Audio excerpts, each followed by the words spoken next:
es este templo que tenemos aquí en esta ciudad, que no es la Basílica del Pilar, es otro templo, el templo de la música, que creo que en estos momentos es muy necesario, que es el auditorio. La verdad que para mí, viajando por el mundo como he viajado y conociendo salas importantes que he conocido, teatros importantes, creo que a veces no sabemos lo que tenemos en nuestra casa. Y esto para mí es muy importante, que nos ayudemos gente de la tierra, tengamos las mismas opiniones que o no, eso es diferente, pero creo que debemos de hacerlo.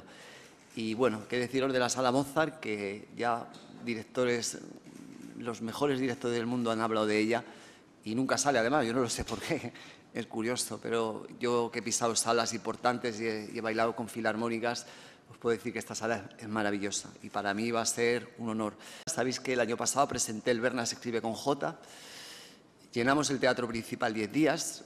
Es curioso porque ahora yo veo en el periódico, pues se ve en las reseñas, pues que Amaral está intentando llenar el quinto día, como que no sé qué. Nosotros llenamos 10 días el Teatro Principal y prácticamente a veces pasa como, ya es una cosa como que es normal que se llene. La verdad que en estos tiempos es complicado. Llenar el Teatro Principal en esta ciudad 10 días, sabéis que es bastante complicado. Es dar tributo a mi tierra y a sus gentes de todo lo bueno que me ha pasado. Veis además también que hay un símbolo muy importante que va en el cartel, que es la rosa roja, la rosa de la sangre, el esfuerzo que nos cuesta, una tierra pobre que ha sido siempre y cómo sus gentes a través de su propia humildad y de su propia pobreza han tratado de levantar sus hijos, levantar sus cosas. Y esto yo lo he visto muy bien reflejado en la Jota, pero la Jota de antes, no la de ahora. La Jota de ahora es humo.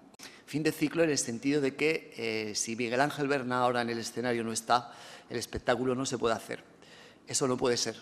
Eso es una cosa impensable. ¿Por qué? Porque verdaderamente lo que hay que construir es la gente que viene detrás.